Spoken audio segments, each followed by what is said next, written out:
coming every Monday and Friday morning. Morning Baraka at 9 a.m. GMT time only on Imam Hussein TV.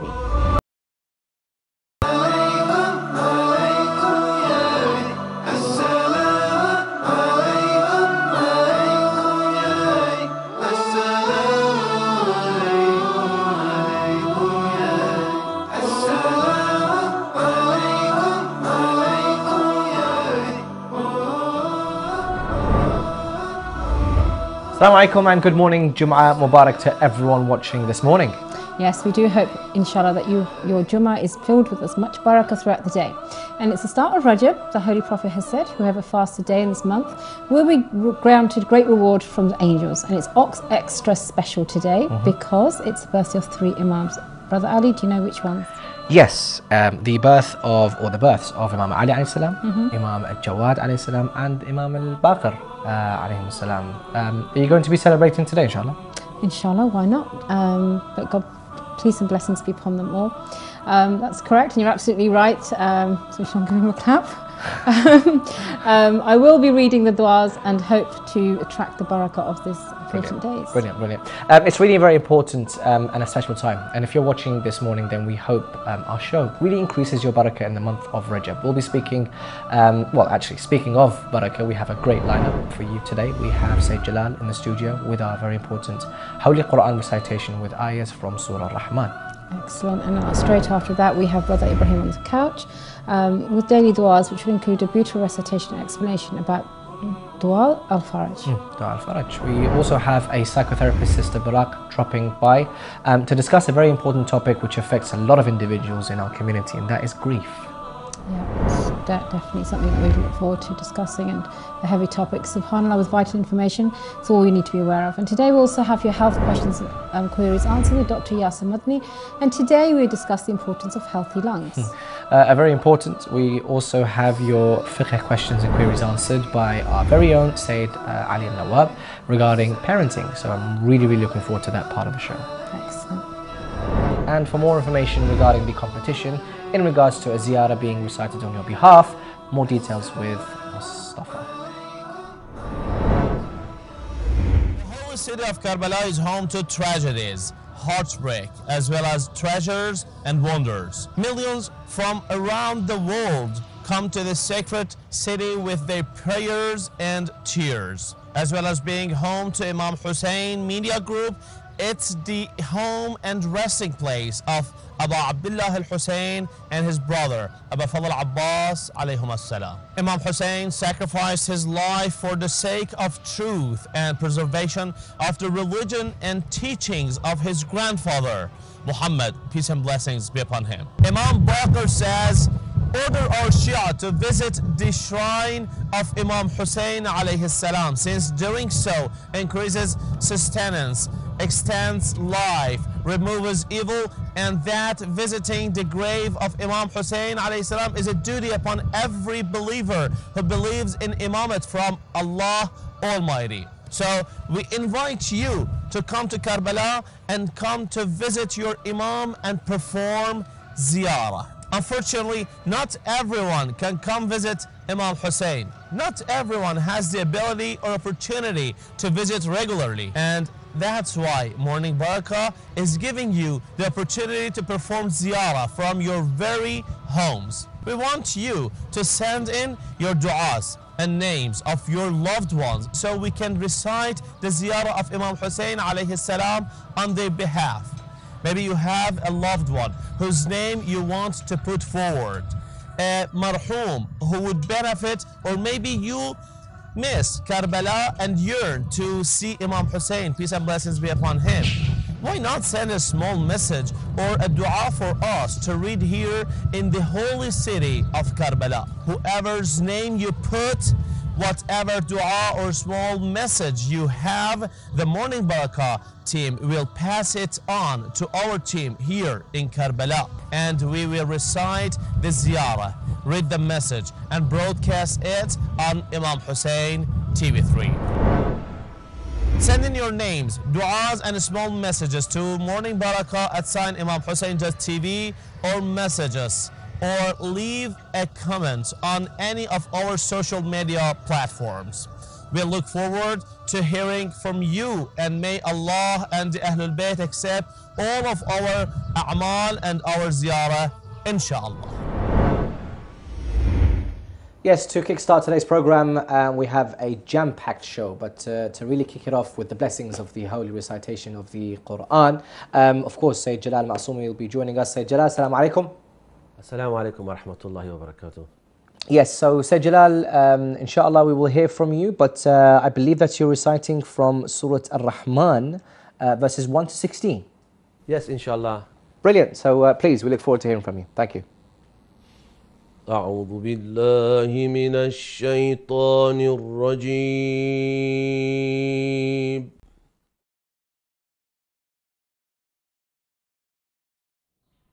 بسم الله الرحمن الرحيم.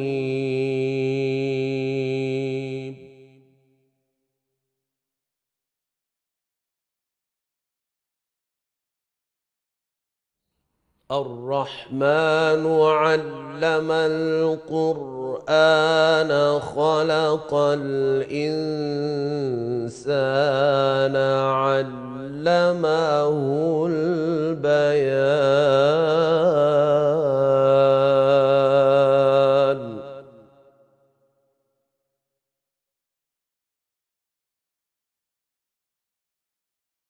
الشمس والقمر بحسبان.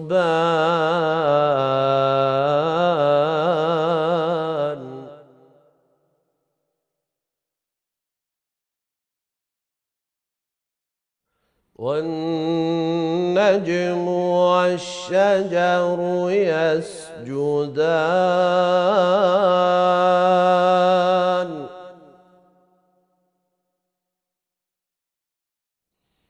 والسماء رفعها ووضع الميزان.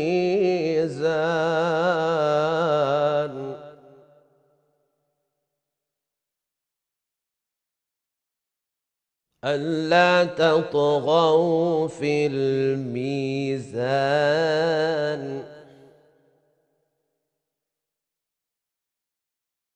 وأقيموا الوزن بالقسط ولا تخسروا الميزان.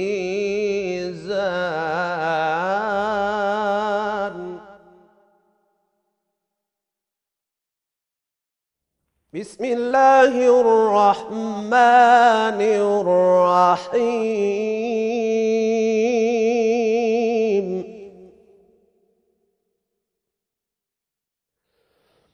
بسم الله الرحمن الرحيم.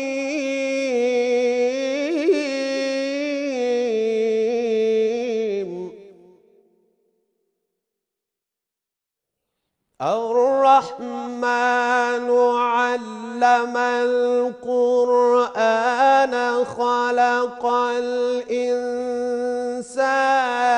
علمه البيان.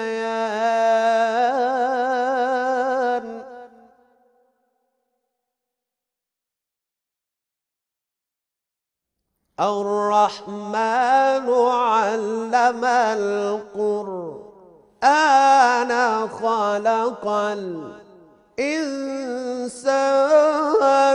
علمه البيان.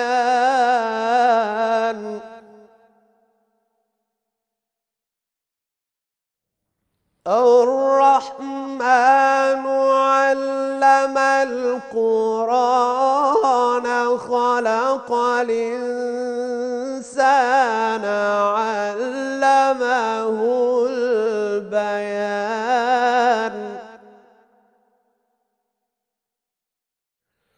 الشمس والقمر بحسبان.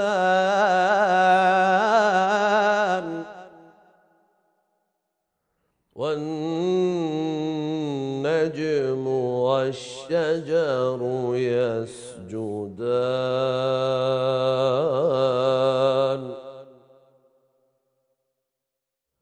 والسماء رفعها ووضع الميزان ألا تطغوا في الميزان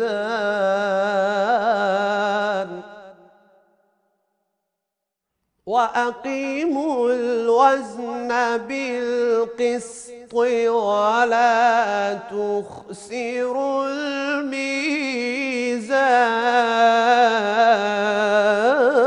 الميزان والأرض وضعها للأنام فيها فاكهة والنخل ذات الأكمام والحب ذو العصف والريحان فبأي آلاء ربكما تكذبان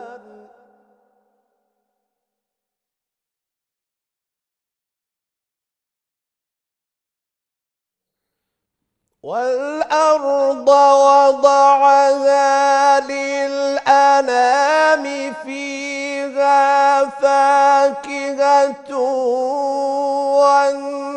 والنخل ذات الأكمام والحب ذو العصف والريحان فبأي آلاء ربكما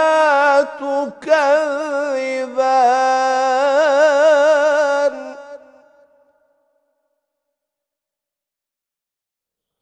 خلق الإنسان من صلصال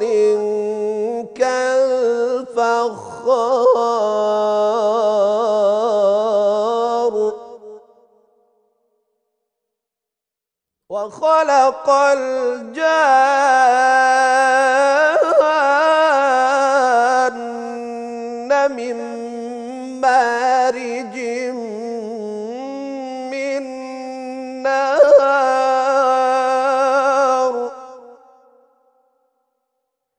فبأي آلاء ربكما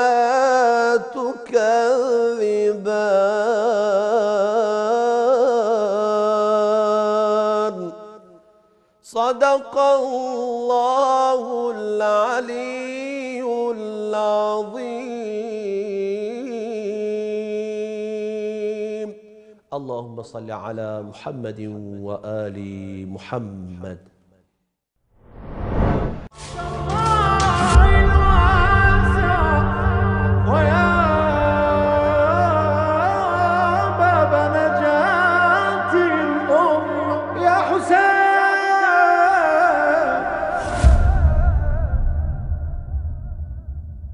بسم الله الرحمن الرحيم إن الله وملائكته يصلون على النبي يا أيها الذين آمنوا صلوا عليه وسلموا تسليما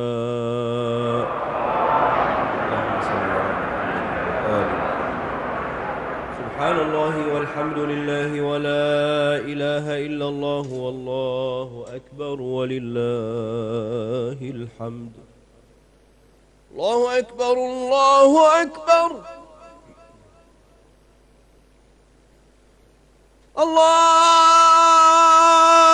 الله أكبر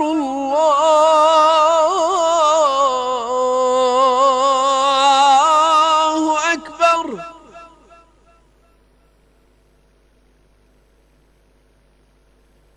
أشهد أن لا إله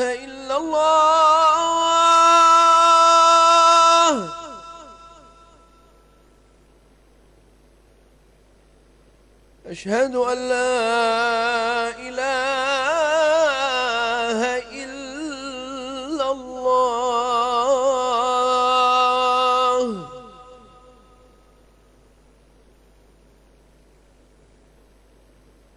أشهد أن محمد رسول الله.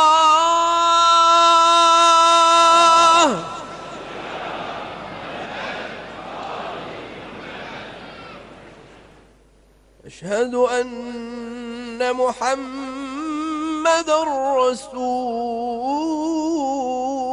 الله صلى الله عليه وآله وسلم. أشهد أن عليا ولي الله.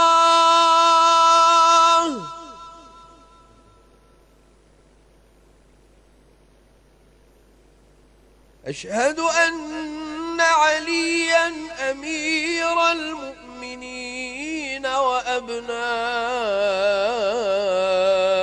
المعصومين حجج الله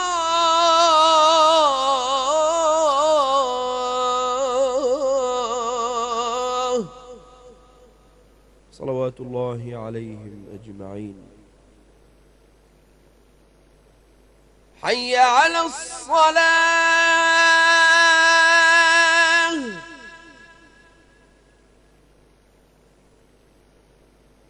حي على الصلاة.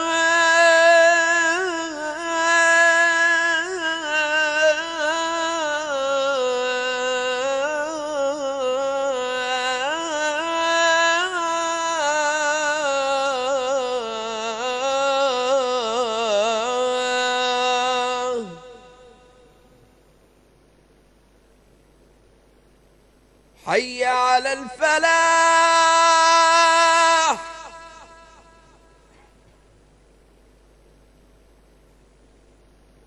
حي على الفلاح.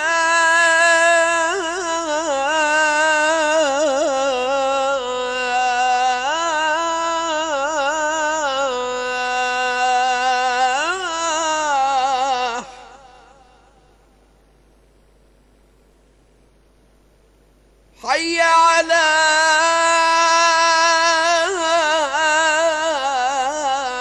خير العمل. حي على خير العمل. الله أكبر الله أكبر. لا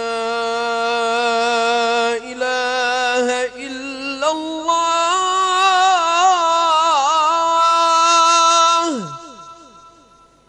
لا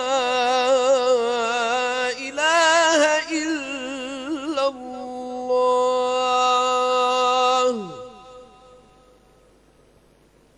اللهم اغفر للمؤمنين والمؤمنات والمسلمين والمسلمات الأحياء منهم والأموات برحمتك يا أرحم الراحمين. الفاتحة مع الصلوات.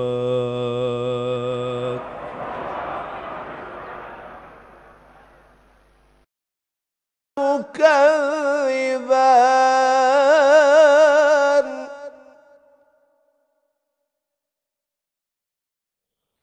خلق الإنسان من صلصال كالفخار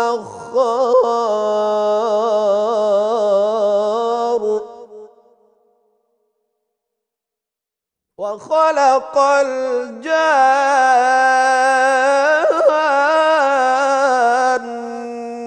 من مارج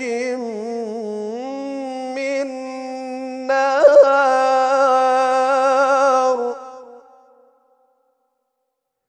فبأي آلاء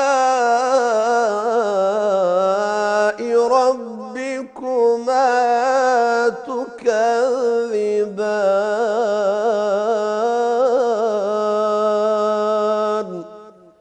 صدق الله العلي العظيم.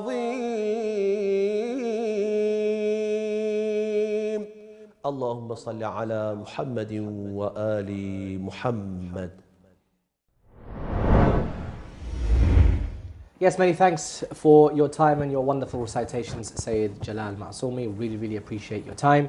Now we're at the part of the show, Zahra, where I think is one of my favorite parts, where we really take a deep dive into the du'as, the supplications, the ziyaras within the school of the Ahlul Bayt that we can take lessons from, and we kind of handpick ones that people don't really know much about.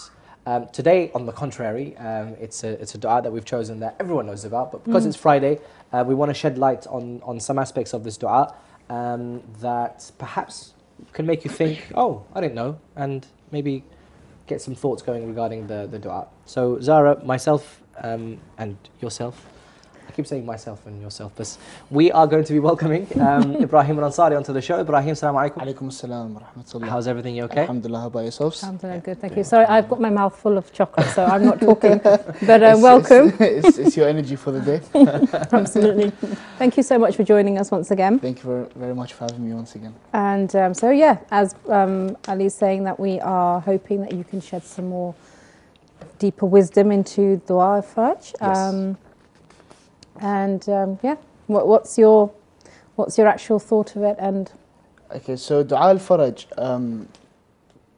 with many of us, we believe it to be a dua for any day. So usually, the question I usually get asked from yourselves is, when is this best to recite? Yeah.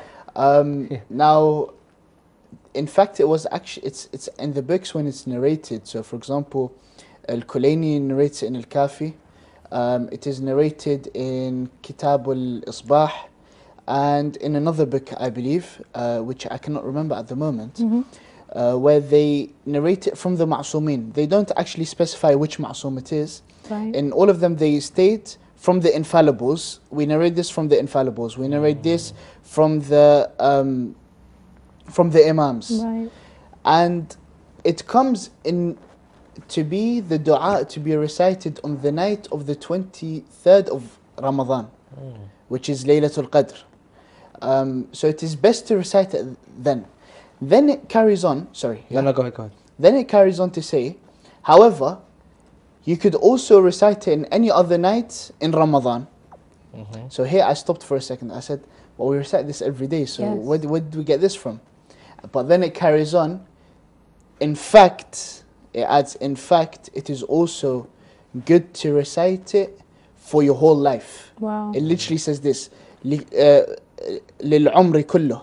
So for your whole life, meaning every single day of your life, to include this dua is amazing and has great benefits. Yeah, that's very interesting, because we always know Dua al-Faraj as a dua on a daily basis, or for example after Salah. Yeah. I've never, It's even in prayers. I'd never have thought that, according to Al-Kafi or Kulayni, according to the Kitab al-Isbah, that actually the origin of Dua al-Faraj was supposed to be recited on the night of the 23rd of Ramadan. And then it goes on further to say, actually no, it's any other night in Ramadan. Yeah. Actually no, it's recommended to do it your whole life. Yes, it's recommended to do it every single day of your life. And like you correctly said, it was actually specifically for the night of Qadr. Wow. Yeah. And we have no indication as to which one of the Imams? I didn't find, personally, I did not find which Imam it was, because in all of the books it states from the infallibles or from the Imams, it narrates this. However, because of such issues and because of the whole Sanad issue, a lot of people actually try to say that this dua is very weak in terms of Sanad, and that it should not be recited. And there's a scholar by the name of a Sayyid Ali ibn Musa ibn Tawus, I believe. He says, after talking about the amazingness of making du'as for your brothers and your sisters, he said, so if there is such amazing fadl, if there's such amazing blessings from making dua for your brothers and your sisters, then how about the fadl of making dua for the Imam of your time? He said, therefore, throw away anything that says there is no sanad to this. Throw away anything that says that this dua should not be recited, because if there's fadl of making normal dua, so may Allah grant you health, there's amazing fadl in that. So how about making dua for the Imam of your time, the one who you believe is the reason for your existence, the one who you believe that it wasn't for him you wouldn't be who you are, the one who you believe if it wasn't for him the word of Allah subhanahu wa ta'ala would not be on this world today. Beautiful. I'd like you to recite it. That was my Be next nice question. Yeah, so if you can recite it, and I'd love to find out more about the actual words itself and what they actually mean. That'd be great as well. Definitely, inshallah. Bismillah. بسم الله الرحمن الرحيم اللهم صل على محمد وآل محمد اللهم كن لوليك الحجة ابن الحسن صلواتك عليه وعلى آبائه في هذه الساعة وفي كل ساعة وليا وحافظا وقائدا وناصرا ودليلا وعينا حتى تسكنه أرضك طوعا وتمتعه فيها طويلا برحمتك يا أرحم الراحمين وصلى اللهم على سيدنا محمد وعلى آله الطيبين الطاهرين اللهم صل على محمد وآل محمد. Ahsant. Yeah, so can you shed light on actually what the meaning is behind this dua? Now, before I actually go into the actual meaning, people sometimes have some issues because it relates to the meaning. People sometimes have issues with saying, why are you making dua for the Imam? Is he not sent by Allah subhanahu wa ta'ala? Is he in need of your du'as?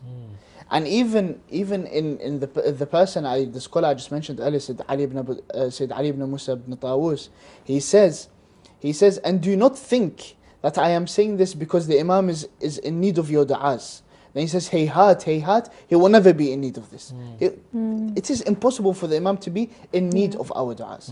However, the issue is that we sometimes tend to forget that, first of all, the Imam is a human just like we are. Meaning, he can get ill, he can be in some sort of injury, he's a normal human being. He lives his life the way we do. And for example, in Ziyarah Jama'a, which we went through last episode, we said, أجسادكم في الأجساد وأرواحكم في الأرواح, to show that the Imams live their lives and are normal human beings just like we are. And therefore, to always make dua for the health of the Imam is amazing. Other than the whole fact of that dua to Allah subhanahu wa ta'ala is making a closer connection to Allah subhanahu wa ta'ala, and in this case we're making a closer connection to Sahib al-Zaman, alayhi afdal salatu wassalam. And we need to make this connection to Sahib al-Zaman, because at the end of the day, like the scholar mentioned, he is the reason for our existence. Without him we would not exist. So the dua starts off by saying, O Allah, be for your representative the Hujjah, son of Al-Hasan. Now here are two parts that I want to focus on. First, it says the Hujjah. Hujjah in the Arabic language, and the way it is referring back to your Hujjah, Al-Hujjah of Allah subhanahu wa ta'ala, meaning that Allah subhanahu wa ta'ala is using Imam al-Mahdi as one of his signs, as one of his proofs. So sometimes we just say it as, yeah, he's the proof of Allah subhanahu wa ta'ala, but no, that's a big thing. The Quran is the proof of Allah subhanahu wa ta'ala, the miracles are proofs of Allah subhanahu wa ta'ala, and Imam al-Mahdi is the greatest proof of Allah subhanahu wa ta'ala. Wow. Especially in the life that we're living in. And then we know that it is specifically talking about Imam Mahdi because the dua specifically says Ibn al-Hasan, the son of al-Hasan. So there's no sense of ambiguity here regarding the son of Hassan, right? It couldn't refer to any other son. No, it is very specific. Very specific to Imam al-Mahdi. Of course, following the guidelines of our scholars. Okay. Yeah. Then it says, your blessings be upon him and his forefathers. And sending blessings upon them is something that we were ordered by Allah subhanahu wa ta'ala to do. When He said, Sallu alayhi wa sallimu taslima. Yeah. It's an order. Sallu is an order. Send blessings upon them. Then it says, in this hour and in every hour. I feel like this is a lesson to us as well. In this hour and in every hour. Because it is not just about us saying to Allah subhanahu wa ta'ala, always send blessings upon Imam al-Mahdi ajallahu ta'ala farjah sharif. But we are also telling, it's also the Ma'sumin teaching us that we must always remember him in this hour and in every hour. He must always be on our minds. A guardian, a protector, a leader, a helper, a proof, and an eye. Sometimes we think an eye, what's he mean with an eye? But it is the eye in terms of hifadh that we say, translate Protection. to protection. Okay. Yeah, it's the protection. He oversees what goes on the day of judgment when we are asked, or even now today, the Imam ajallahu ta'ala farjah sharif is wary of our deeds. Yeah. Whatever good and whatever bad we do is presented to the Imam of our time. And then it says, until you make him live on the earth in obedience to you and cause him to live in it for a long time. Obedience. Again, does the Imam need such a dua? For us to say, oh Allah, allow him to be obedient to you? No. But teaching. once again, we create a stronger bond with the Imam. And in this specific section where we say make him be obedient to you, or make him raise in his taqwa, make him raise in his iman, it is because Allah subhanahu wa ta'ala is limitless. Meaning that no matter how obedient Imam al-Mahdi is, he can get more obedient. Even the Prophet sallallahu alaihi wasallam, who is of perfection, even he can get more obedient, more iman, more taqwa, and everything. This because only Allah subhanahu wa ta'ala is limitless. Fantastic. It's beautiful. That's brilliant. Actually, it's very interesting to know, because this dua is, we read it on a daily basis, but we don't actually know the kind of the true meanings behind it. Even sometimes, like I was listening to a scholar who was saying that Allahumma kun li waliyika, even that sometimes is pronounced wrong. Yeah. So people will say Allahumma kun li waliyika, but that's a total wrong Different pronunciation. meaning, It's a different meaning. Yeah. So we have to actually make sure Allahumma kun li waliyika, and actually getting the translation for that is quite interesting. Oh Allah, be for your representative the hujjah. Yeah. So it's very interesting to know. I want to recap.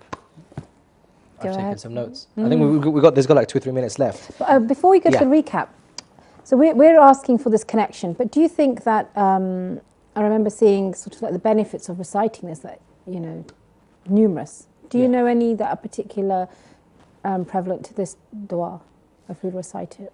Of course, there are many benefits to any dua that is recited. Part of the benefits of making dua for Imam al-Hujjah is actually showing that you are being patient for his reappearance. It is showing that you are in the state of waiting for his reappearance. And in fact, mentioning that note, one of the best a'mal that a mu'min can do during the ghaibah of Imam Sahib al-Zaman is waiting for his reappearance. But here there's a very important point. When we say waiting for his reappearance, doesn't mean that we just sit waiting and doing nothing. But of course, part of it is being obedient to Allah subhanahu wa ta'ala. By being obedient, you are showing that you are waiting for Sahib al-Zaman. By constantly calling out to Sahib al-Zaman shows that you are waiting for him. And a very important thing, giving sadaqah in the name of Sahib al-Zaman is also one of the best ways of showing that you are waiting for his reappearance. Beautiful. Fantastic. Thank you so much. I hope people have benefited just like we have. Yep. I have personally. 100%. As you said, we recite this and it can become something that's like, you know, repetitive. technique, but to actually think about what we're reciting. Do you want to quickly go over your recap? I guess it's just a couple of points just for people to take away from. It's just that in Kulaini mentioned in the book of Al-Kafi and also in Kitab al-Isbah is that this particular dua was actually narrated by one of the infallibles, and it's recommended, or it was initially recommended, or this person narrated that it's recommended to recite on the 23rd of Ramadan, which is the Eid, it's the Laylatul Qadr. But then it goes on to say, no, it's recommended to recite every day within Ramadan, and then it goes, no, it's recommended to do your whole lifetime. Yes. I think that's one thing that was quite interesting to know, and also that there are certain words within the dua itself, like for example, wa'ayna, waqa'ida wa nasran. So it's essentially saying that, I guess, send your blessings upon the Imam in this hour and every hour, a guardian, a protector, a leader, a helper, a proof, and an eye. And this is the eye that, for example, it's the connotations of the eye as being a protector or a guardian. Overseeing the Imam at all times. Overseeing the Imam at all time. I think that was one of the main things that I guess people can take away from. Brilliant. There's a lot more, but just 2 or 3 points. Yeah, we're out of time, unfortunately. Thank you so much. Thank you very much. Have a blessed day, inshallah. Thank you, likewise. See you soon. Inshallah. And to the break. We are having a break, so don't go away, unless you're making a cup of tea. But next I'll be speaking to Sister Baraka Hussein in The Specialist.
Good morning, welcome back dear viewers of Imam Hussein TV. I hope you're enjoying the morning. We've had Quran and our dua session, so we're revitalized, and we got a cup of tea ready because we're going to have quite a deep conversation with our dear sister Baraka Hussein, who's traveled all the way from Canada to join us. She is a psychotherapist, and you can find her on social media as the Muslim Counselor. So I'd like to welcome. Assalamu alaikum, dear sister. Wa alaikum assalam. How are you this morning? Alhamdulillah, yourself?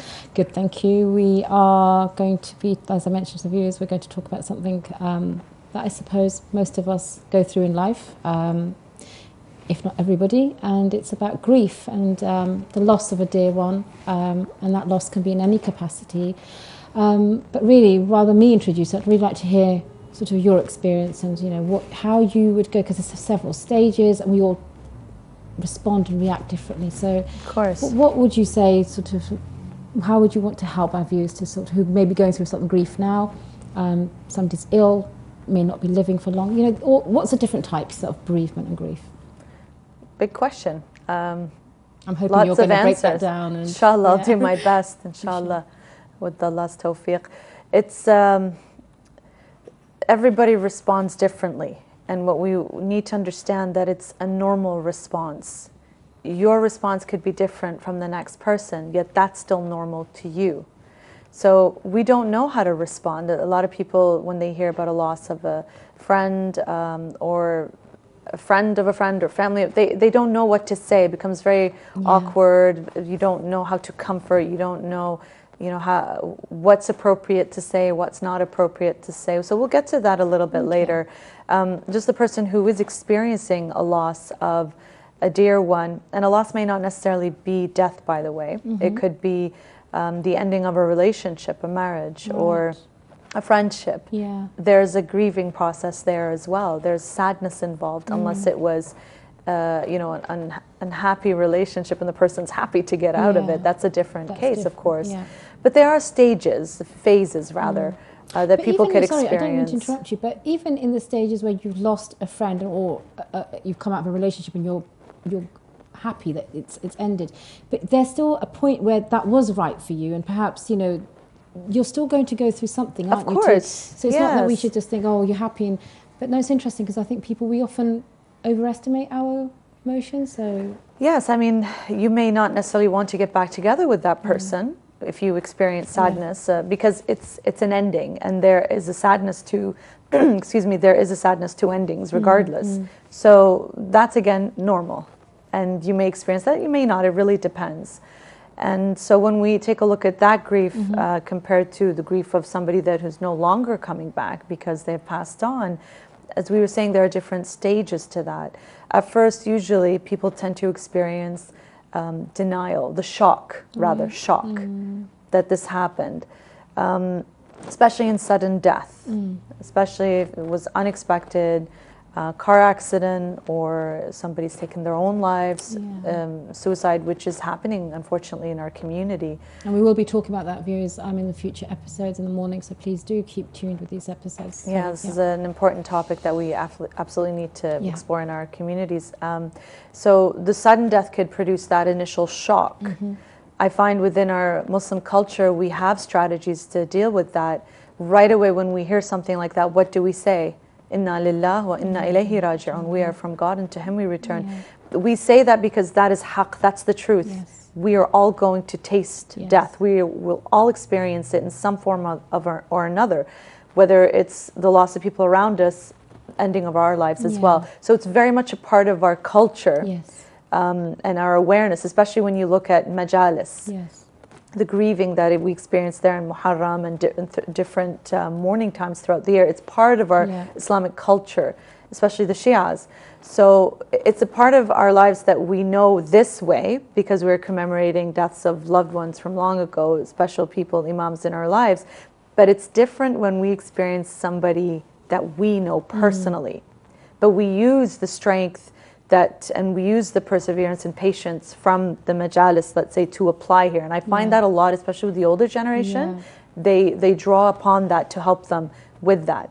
And so I think just before we go to your next point, I think because I've recently experienced a bereavement of a family member. Sorry for your loss. Oh, thank you so much, and God bless his soul. But for me, even when someone says just those simple words, Inna lillahi wa inna ilayhi raji'un, it's about, you cannot question God's decision. We've come with a time frame, birth and death. It's in His hands. It's in that, whatever His decree is, and it's that submission and acceptance, isn't it? Not to say, but why? And I often find people who perhaps don't have faith will question, but why did that happen? Why did they die so young? And I think we are so blessed to have those words of comfort. As you said, it's haqq, that, you know what, at the end, Allah wanted that person back, and that was their time. And exactly. It's the acceptance that helps. It's almost a comforting validation when we hear those words, which reduces the shock of it, right?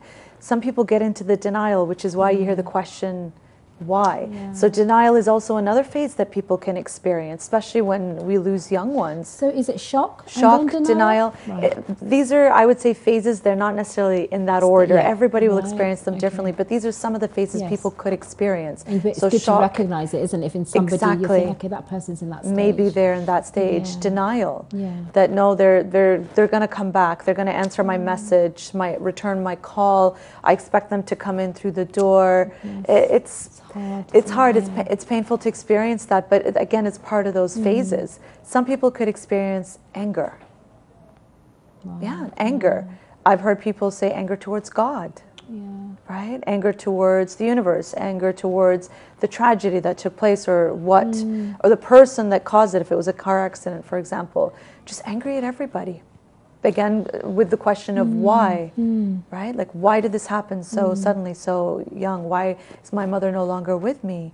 So people could experience that. I find within our communities, because we offer so much support and love, and we have special commemorations for those who have passed on, which provide so much support for the grieving process. I don't find a lot of people within our communities experience so much the anger. I find that with people who don't have strong faith or don't have the supports that we have in our culture. Yeah. And then people come to perhaps and the even, sorry, I was going to say, even when the process begins of someone grieving a loss, a death, the fact that, you know, neighbours are coming with food and, you know, taking that responsibility off their shoulders, not to think about the day to day, so they can focus on the person they've lost, maybe do the prayers and think that they need that time to connect to God, to, you know, understand and go through their emotions, don't they? But in terms of the stages, so you've mentioned three, so anger as well. Do you need to go through all of them, or can you jump from sort of... Again, everybody's different. You may not experience any of these things and go instantly to the acceptance part, which is, I accept this happened, I negotiate with my environment, I use the supports and resources around me, I've accepted this has happened. Wow. And I find a lot of people within our communities do jump to that. But there are those still struggling with the other phases, and it depends on their personality, it depends on their coping strategies, it does depend on their faith as well when it comes to death. Those who may not have an understanding or acceptance of it will struggle more with it. And children probably, you know, they're developing, aren't they? So you could understand those emotions of anger and, you know, denial and shock that child would probably go through something they've had to... And we use different language with children, right? We always say, you know, this person is in Jannah now, this person is in heaven. And so for them it's, okay, they're not here, but can I see them again? So because again, their cognitive development hasn't reached where they understand they're no longer coming back, but there's different ways of speaking. I've noticed within our communities, we don't right away tell, when we break the news, so to speak, we don't right away tell the person, this person is dead. We break it slowly. They're in the hospital, they're not doing well, they're struggling, they didn't make it. So I find it's presented softly, not right away to shock the person. Is that a good way in your... I've personally experienced that when my uncle and my cousins years ago in Iraq passed away. It wasn't, I had just had a child too, so it wasn't presented to me immediately.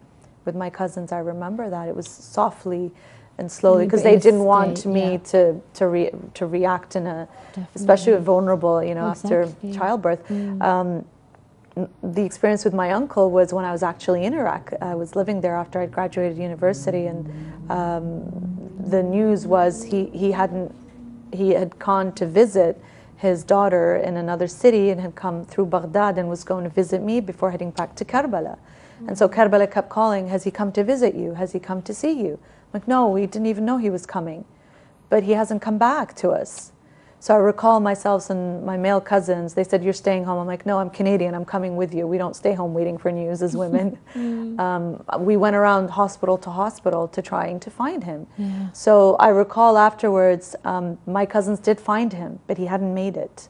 But they didn't tell me right away. They said, oh, we can't find him right now, we'll go tomorrow. But when I arrived back home, one of my cousins took me into the room and told me, البقاء في حياتك, you know, may the rest of your family. And what do you mean? We're going back tomorrow. But they slowly, they didn't want to shock me right away in the hospital. So sometimes, you know, a part of you knows that that person is no longer there. And of course it was very shocking. But I experienced firsthand what it was like, especially in that culture, how the grieving occurs. It's very dramatic. But at the same time, quite healing with the family. You were there to mourn this person. Yes, there's spirituality involved, there's majalis, there's Quran, there's du'as to help in that, and to give to the soul that passed on, and to help with the healing and the pain, and the love and the support was amazing. Because during the day, I saw that people were experiencing the pain and, you know, giving to each other. But in the evening, there were laughter and jokes. And that's part of it as well. But some people can't accept that, can they? Because they're grieving at such an intensity that they will look at others laughing, think, what do you find funny? And I experienced that in a death that, you know, we had in our family. But like you said, it's so important to understand that we all grieve so differently. And one thing we mustn't do is judge others of how they do, because maybe they need that outlet. They could be laughing, by the way, outwardly, and you go, what's wrong with this person? But then they haven't come to terms, perhaps. There's a saying, and I'm going to paraphrase it as I don't remember it word for word, but life does not cease to exist when someone dies, and laughter does not cease, something like that, along the lines that you can still have laughter even with pain and grief. Absolutely. That life still continues. It does continue. We've got a couple of minutes left. Is there anything else that you want to touch on that's, you know, perhaps even more of the stages, or perhaps in a relationship bereavement that people go through, not to underestimate the emotions? What would you... It really depends on the connection you've had with that person, of course, right? But from a mental health perspective, prolonged grief could lead to isolation, could lead to depression and anxiety and other mental health struggles. So you want to be aware of that as well. You know, if you are struggling, please go reach out, talk to a grief counselor, talk to a sheikh, talk to a alima, talk to some family and friends that you can connect with, and to get that support. You shouldn't be struggling alone with this. I mean, someone as yourself who's, you know, equipped to deal with this kind of stress, do you think we need to do more work in our communities, as in have people that are more accessible in your kind of field, or do you think sheikhs and alamas should be trained? How are we doing in our community? Everything you said above, in the sense that sheikhs and alamas would be wonderful if they have counseling skills, because they are the frontline workers in our community that people turn to right away for supports. And I've worked with a variety of sheikhs and alimas all over the world, and they say that to me. And I encourage them, please do get some counseling skills that they have them already, but official counseling skills where they can do couples, grief, individual counseling for folks in our community, especially from a spiritual, religious point of view, which is what we need. Alhamdulillah, there are those who have it. There are those who are continuing to or looking to get that training and doing events together to bring awareness and normalizing it. And so when we're talking about grief, we need to normalize it in our communities. We need to reach out to those who are struggling, not just because after the funeral, after the burial, after the 40th, after the year, do we forget about this person and their grief? We tend to do that, right? We'll have the yearly annual. But how are they doing in between? That's what's important. This is where the support has to come in. And actually, even sadly, I've heard people say, oh, why are you still grieving? Okay, it's been a year. But like, oh, it really breaks my heart when I hear people saying about others. You think, well, what do you know what they're going through? You don't know what their experience is. I mean, you've heard stories of couples, elderly couples, who within days apart, there was nothing wrong with that other person, but they pass on. Why is that? Because of the deep connection and love that they had. They feel they cannot live without that person. I'm sure you've heard of those stories. So it's we cannot judge. And when it comes to mental health, because there's a huge mental health aspect to grieving. And part of the tips that I can offer is to continue eating well. You don't have an appetite, I understand. But please try to continue eating healthy. Lots of fluids in your system. Still continue your exercise routines. If you don't, please have an outlet for your stress hormones. Continue with things slowly. You know, obviously you need to take time off work and whatnot in school, but we try to give the advice of keeping to the routine. At least you have control over that, and this helps you manage the day-to-days and ask for support, seek support. Wow, it's just, you just covered so much, and I guess there's still so much I could have asked. But as you said, you know, it's really understanding your own emotions, isn't it? And reaching out and gaining, and for us as people observing someone else going through that grief, to really reach out, and that's where emotional intelligence comes in. And I know we've had conversations off air about the interlink with faith. But again, as usual, time just flies. Thank you so much. Bless you. Inshallah, we'll see you another morning, and have a lovely day. Please keep us in your dars. And next up, we have Dr. Yasser Madani, and we'll be having another topic about the lungs.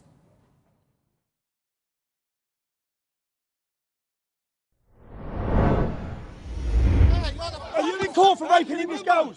Remember? You're here defending the paedophile. I'm here defending your dad. These women are here defending the paedophile. You're here defending. We don't need a TV channel because we've got mosques. We have Islamic centres that are always open.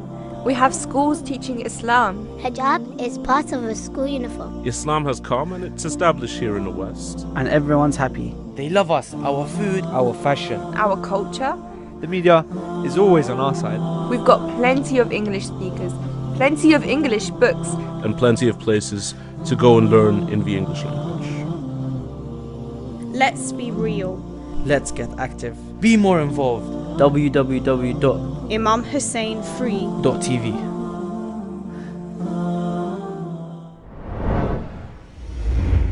Welcome back, dear viewers. And this is this time that we're going to be talking more about medical infections and things that really affect the lungs. So if you missed the last program, please do watch it again. It explains the anatomy, physiology of the lungs. So we're going to go in this session about talking about really things that most of us will face sort of winter time, and things like flu, pneumonia, colds.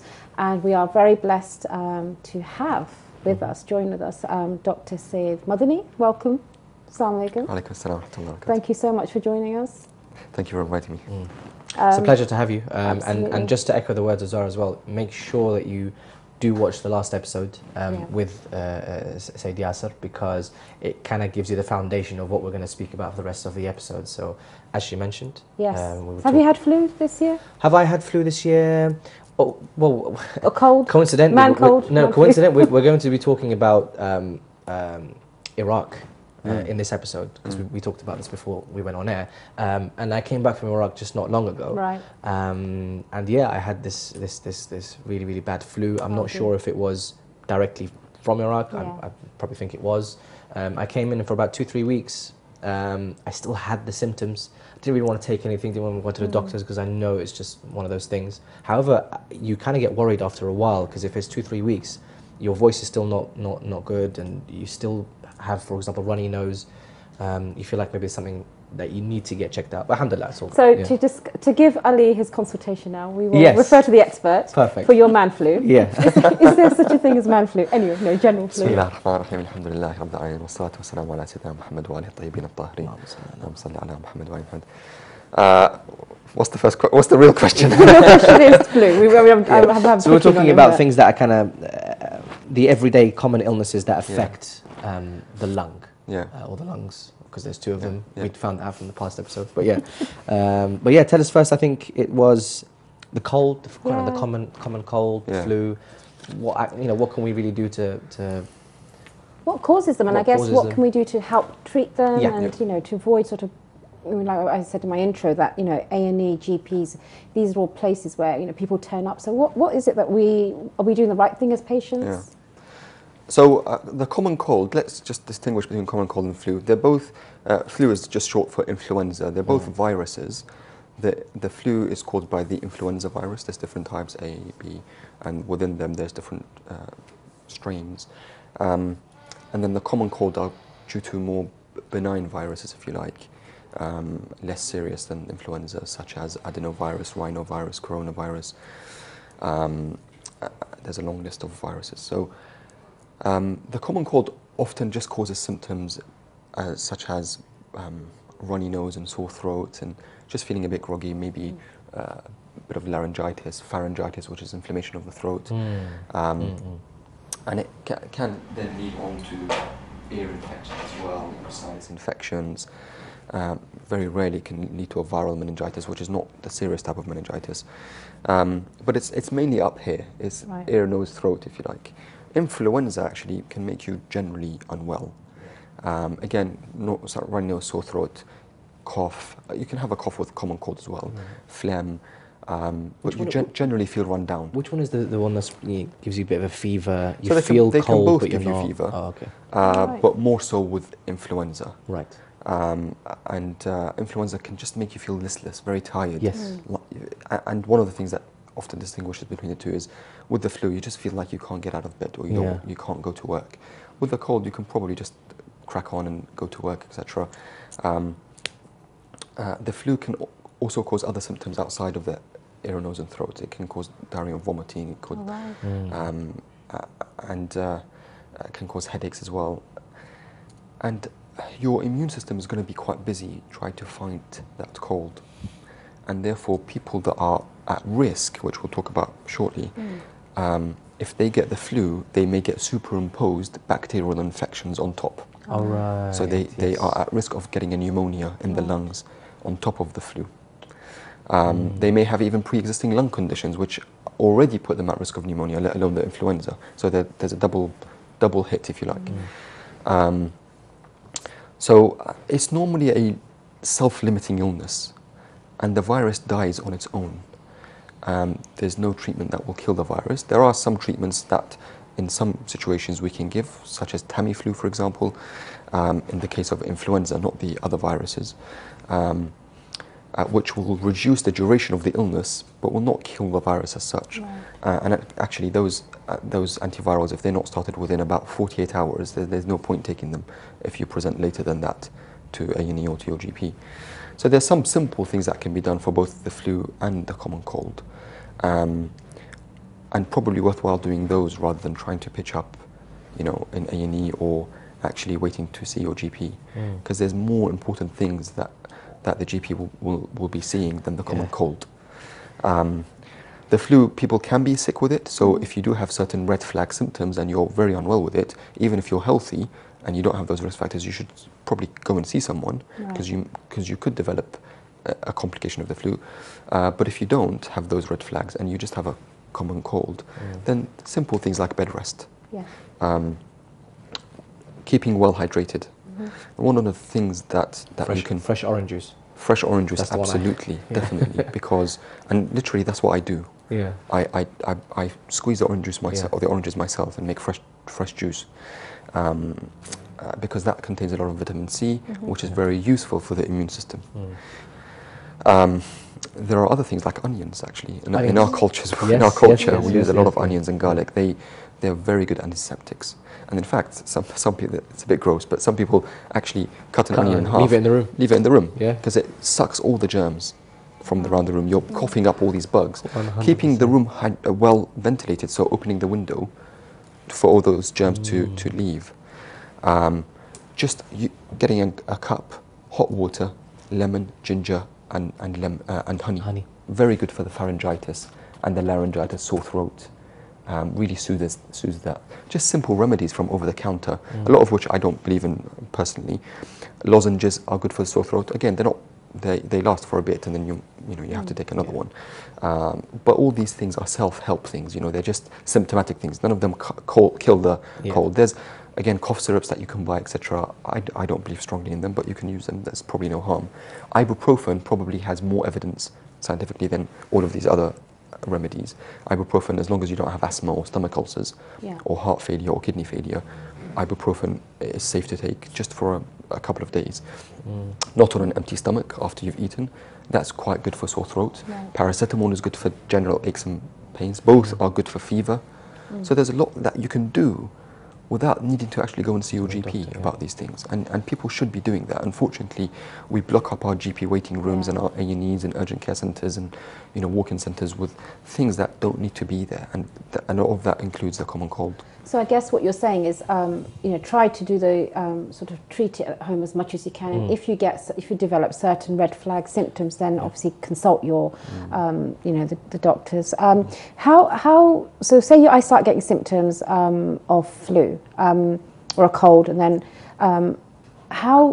what's the time period for you're contagious, and sort of how to avoid spreading your germs so that others aren't going to be... That's a very good question, actually. I was going to touch on that. Thank you for asking that question. So it's very basic, just simple hygiene. Anytime you cough, anytime you sneeze, cough or sneeze into a tissue, discard that tissue straight away. Don't put it back and reuse it and put it somewhere. Wash your hands. Because those viruses are not just spread by coughing and sneezing, they're spread by contact. Contact as well. So in fact, if you can avoid shaking hands or touching people or embracing people or hugging people, avoid close contact, just for those 48 hours, 72 hours whilst you're contagious. Right. And once your symptoms start to get better, then you're probably no longer contagious.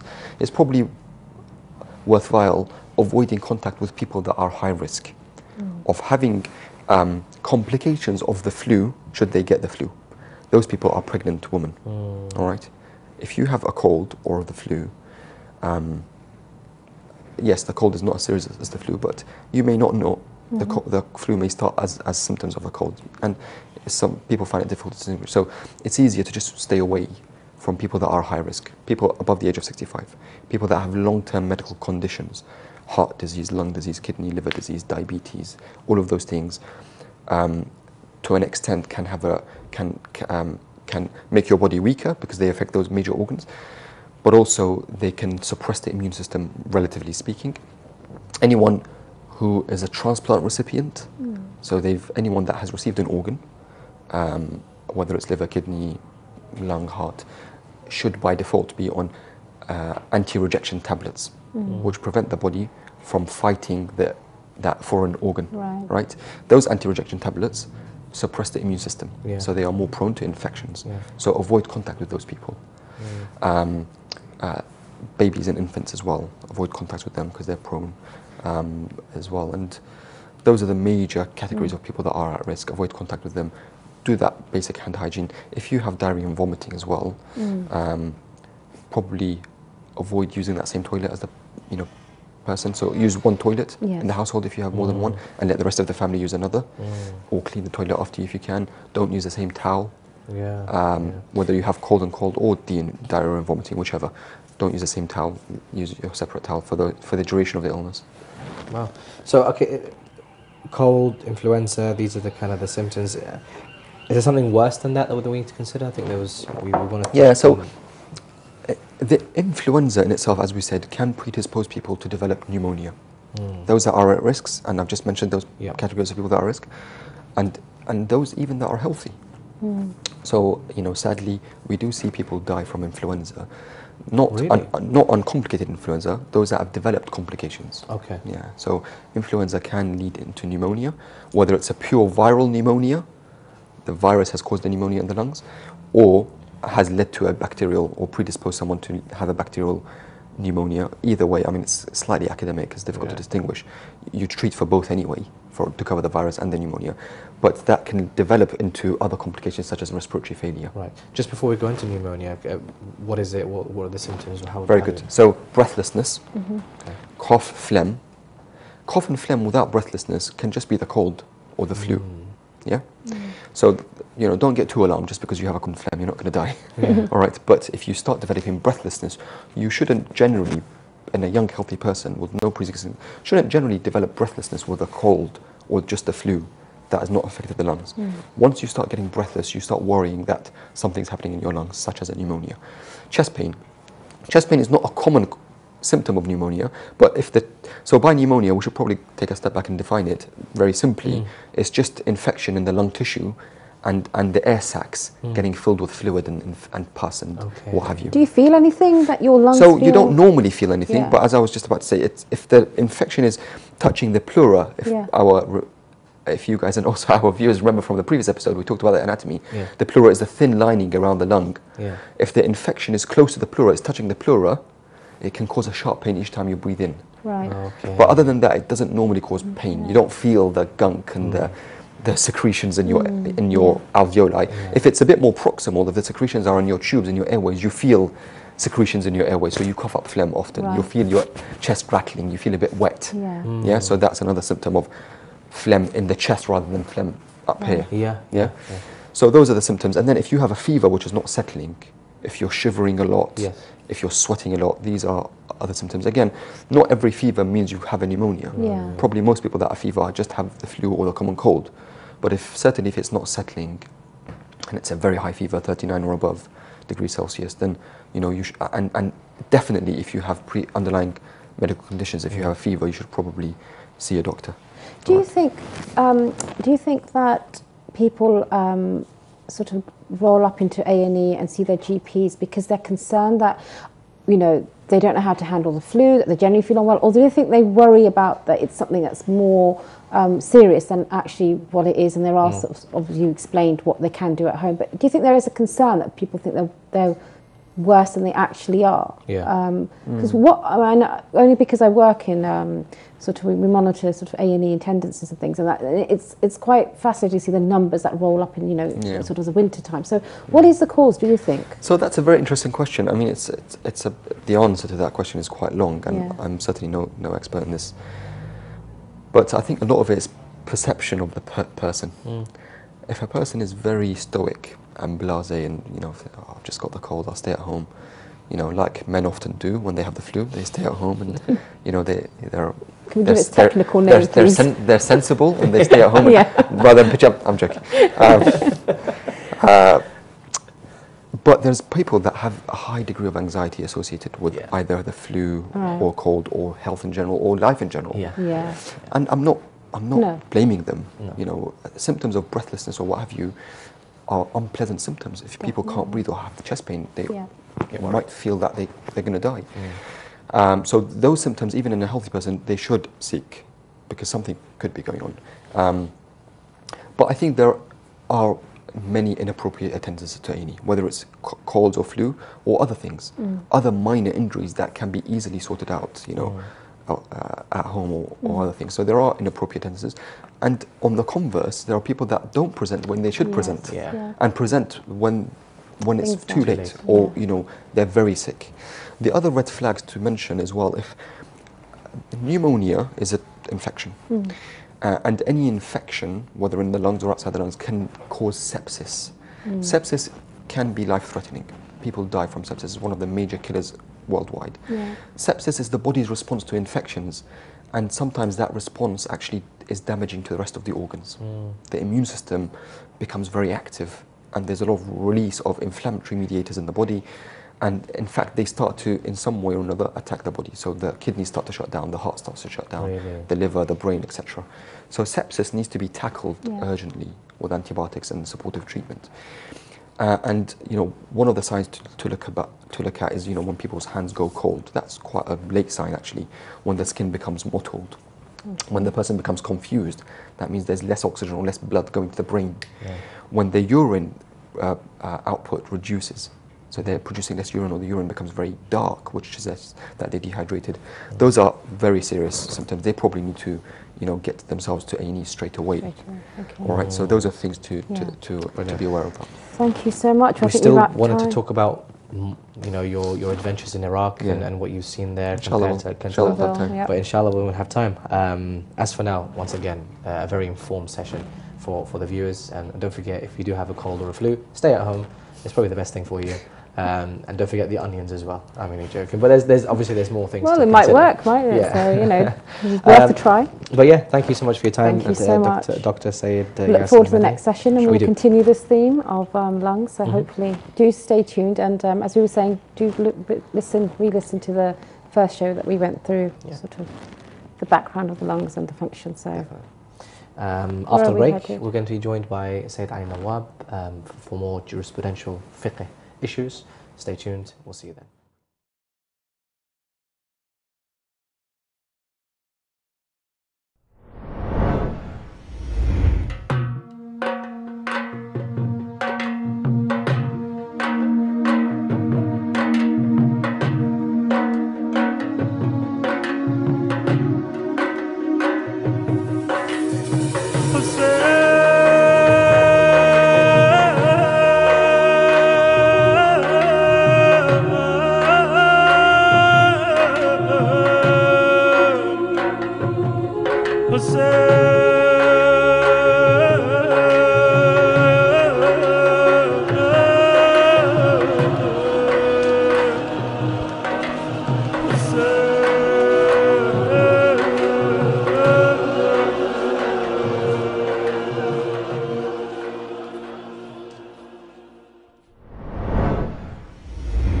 We've now reached the kind of final part of our episode today, and as always, we are kind of winding down just to get some religious sustenance from our dear esteemed guest, Sayyid Ali and Nawab. Many thanks for your time. Assalamu alaikum. Assalamu alaikum wa rahmatullah. How are you, Sayyid? Alhamdulillah. Good. Thank you for joining us again. It's Friday, and we're looking forward to the weekend. And I guess we're going to take some of your time to discuss some key issues. As we mentioned, this segment is really covering some miscellaneous topics that aren't really talked about much in society. Maybe it's because let's keep it hush-hush, or maybe it's because people are uneducated about it. I think one of the main hush-hush issues that we have in our society is actually upbringing, but actually parents and their responsibilities to their children, but from a gender perspective, because of course our parents came from a certain country and they obviously were taught in a certain way, but they came into this country, and this country they teach their children in a different way, and so there's a mix of societies here, and it's hard for the parents to keep hold of their children, but at the same time they need to kind of really let go a bit because they need to get into society. It's a difficult issue to touch. So I guess we wanted to discuss I will say that we also do know that generation to generation is different. How our parents treated us we also shouldn't be, our children are from a different generation, so we have different. So and we should go to the specialist here. Thank you. Again, thank you for inviting me over and our pleasure. Allowing me to discuss with you this very important and sensitive issue. Again, one of the beauties of Islam as a religion is that it has touched upon this subject very accurately, if I can say. It has studied all the different aspects of upbringing, and it has given us the answers in detail. Brilliant. So, taking it from narrations from the Holy Prophet and Ahlul Bayt alayhim salam, to actually observing how the Holy Prophet or Ahlul Bayt, members of the Holy Household, dealt with their youngsters, how they brought them up. So, alhamdulillah, the school of thought of Ahlul Bayt and the Shia specifically, they have not been neglected in regards with the way that Islam as a religion advises them or teaches them how to bring up their children. I wanted to start with this beautiful narration, is that the Holy Prophet of Islam sallallahu alaihi wasallam says, "Rahimallahu abawain a'ana abna'ahuma," or in another narration, "waladahuma ala birrihima." Allah subhanahu wa ta'ala will bring down His blessings and rahmah upon those parents, or the parent that helps and supports their child into obeying them. Because at times there are parents who unfortunately get up to certain acts or deal with their children or behave in a certain way towards their children that the child looks at them in a negative way. Yeah. And once they look at them in a negative way, they start doing taking that wrong things. Yeah. They start making mistakes. And the parent tends to see that, okay, this child is making a mistake. What was the reason? I wasn't the reason, because I'm the parent. Yeah. I'm trying to teach this child. But what they fail to realize is that because of my way of speaking to them, or because of the way I am behaving towards them, they have committed such an act. So Allah subhanahu wa ta'ala, through the Holy Prophet, says Allah will bring down His blessings upon the parent that helps and supports their child to obey the parent. And same wise, there is another narration that says that Allah subhanahu wa ta'ala will bring down His wrath upon the parent that commits an act that the child will disobey them. So, no, I was going to say, we're all parents here, so and we've all had our own experiences. But in terms of people that are raising young children, what is the way of the Ahl Bayt, the Holy Prophet, in raising their children? Because we have these debates about beating your child and the discipline levels. What was the path of Ahl Bayt? Again, Ahlul Bayt alayhim salam and Islam in general, they have come and divided the years or the age years of the child into 3 different categories. سيد 7 سنين ووزير 7 سنين وصديق 7 سنين. Brilliant. I love that. So Islam comes and says that he's a king for himself from the day that he's born until 7 years. That whatever he wants, you have to give him. Whatever he says, you have to say yes, sir. This is the way Islam wants you to teach this child. Why? Because this child has not reached that mental aspect for you to come and say right, wrong, do this, don't do that. He doesn't understand. He sees toys, he wants to play. He cannot distinguish between right and wrong. So the second 7 years, he's a wazir. You have to come and start advising him. Or the parent is a wazir to them. That you as a wazir to a master or a king, how do you advise them? You see them committing certain acts, you have to advise them. You see them doing certain things, come to them with a nice manner. Sit down, befriend them. It's a very important issue that the parents understand that at some stage of their child, their son or daughter's life, they have to step backwards from the frame of being a parent and step inwards to becoming a friend. Yes, beautifully said, yeah. So because a friend sometimes, as we were discussing, a friend sometimes can affect or have a positive impact on the life of that child more than the parent. And as we know, and it's also challenging, isn't it? And I'm sorry, I know you're going to go to the next stage, but it is challenging in these countries where children are taught to, if your parents speak to you, course, support line, it's not like how it is in the eastern side. So how, these are all things that parents have to consider. So while you're saying the second stage is the wazir, where do parents draw a line when that child is crossing certain lines and sort of speaking back and being disobedient? That perhaps, you wouldn't as a parent want to be spoken to. Of course, if the parents themselves, they stick to the guidelines that Islam has set for them, they will never fall into areas where the child will feel they need to call their support services also to get help from outside the house. Yeah. But it's only that time that the parent commits that mistake that the child sees, okay, this is a mistake. Yeah. So where does the parent, or how do the parents distinguish or draw the red line in regards with the behavior of the child? And of course, the community or the society around them, they will understand that this is the parent who is trying to educate. Yes. And they want the good for their son or daughter. It's when they come to commit acts which endangers their life and the life of the family. Or they want to go outside the house and befriend individuals who are dangerous to them and to the family, or take, for example, attend events or attend programs or eat certain foods or drinks. They don't know that this is negative or this is bad for them, but the parent distinguishes. But it's always very important that you don't use force or pressure to educate your children regarding certain acts. How would then the difference be between the genders? And because of course from our perspective, the boys it looks like they're allowed to do what they want when they want, unless they have to be home at a certain time. They can go out with their friends, they play football, whatever they want they can do. But when it comes to the girl, there's so many different measures that are put in place. If she wants to go out, it has to be once a month, she has to be with certain people, her parents have to go with her. So is that a cultural thing, or does Islam actually place a difference between the discipline between the genders of a male and a female? Again, we have riwayat from Ahl al-Bayt alayhim salam that says al-bintu rahma wal-waladu ni'mah. فالرحمة يثاب عليها. Allah subhanahu wa ta'ala says that the female is a blessing from me to you, and you will be rewarded on that blessing. And the son, the male, is a ni'mah. Is a ni'mah that I will ask you for this ni'mah.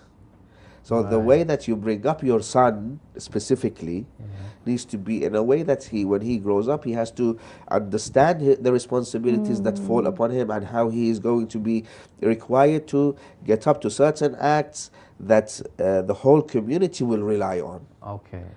But in the case of the female, if we go back a little bit in time, in history, we see how in times of Jahiliyyah, the pre-Islamic era, how they used to deal with the male and how they used to look at the female.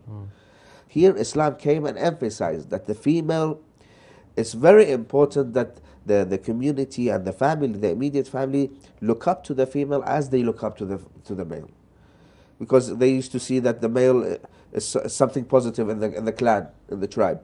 They grow up, they become strong, their power against other tribes, other clans, they go out, they fight, they work, they bring food, they bring money. But the female was always looked down upon, and this is wrong. Islam came and emphasized that the half of the community is the male and half of the community is the female.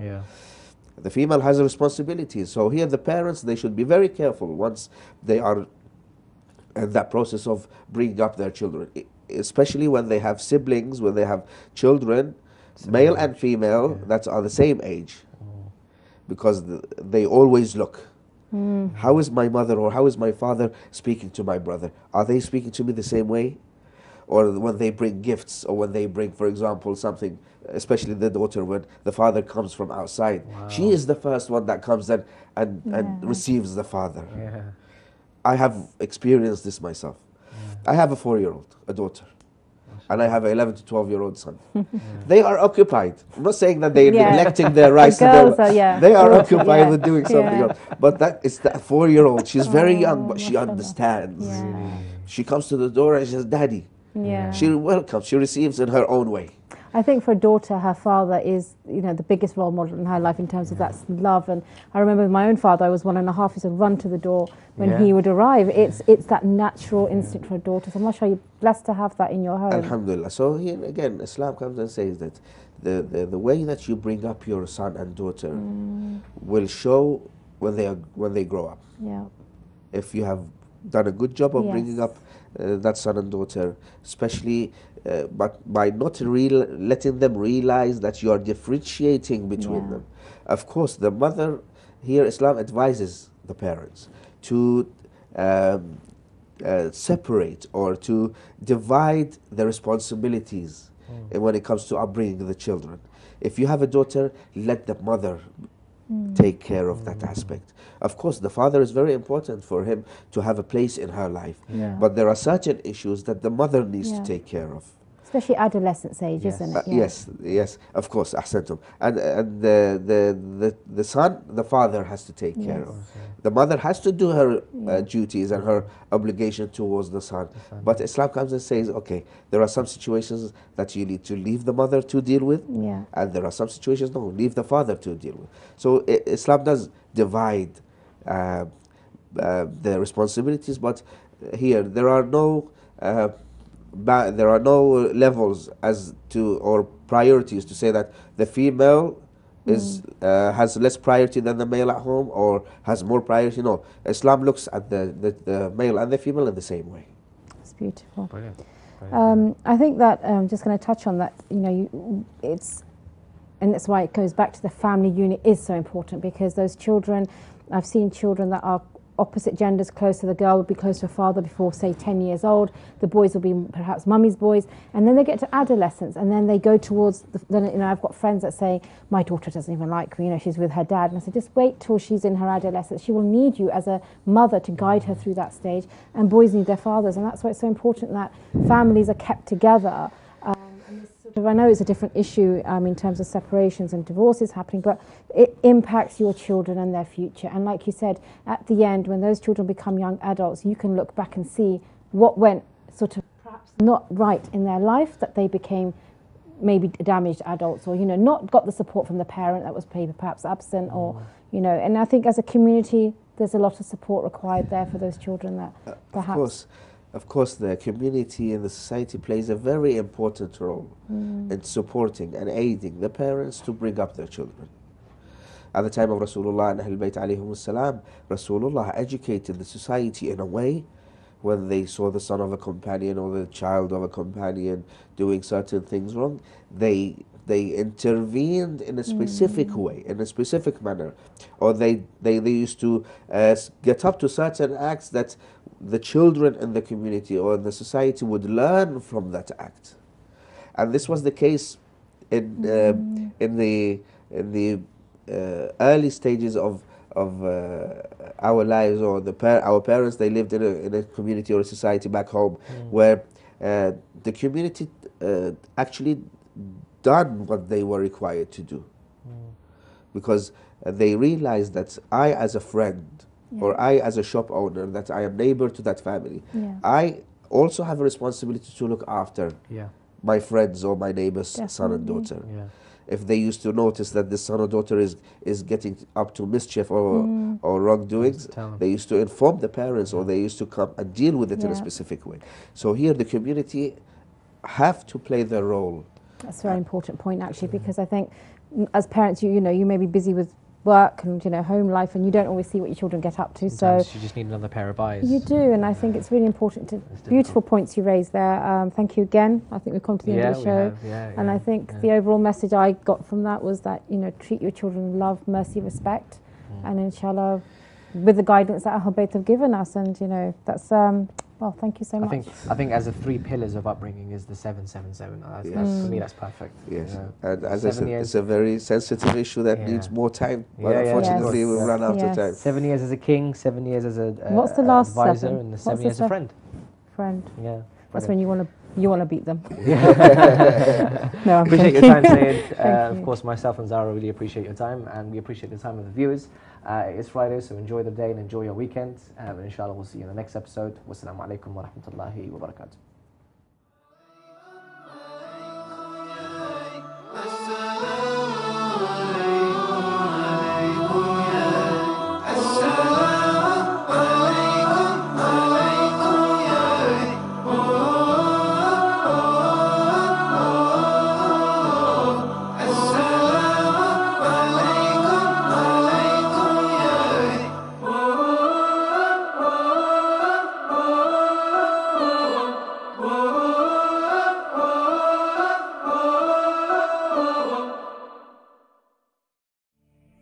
I am a symbol of faith and a symbol of hope.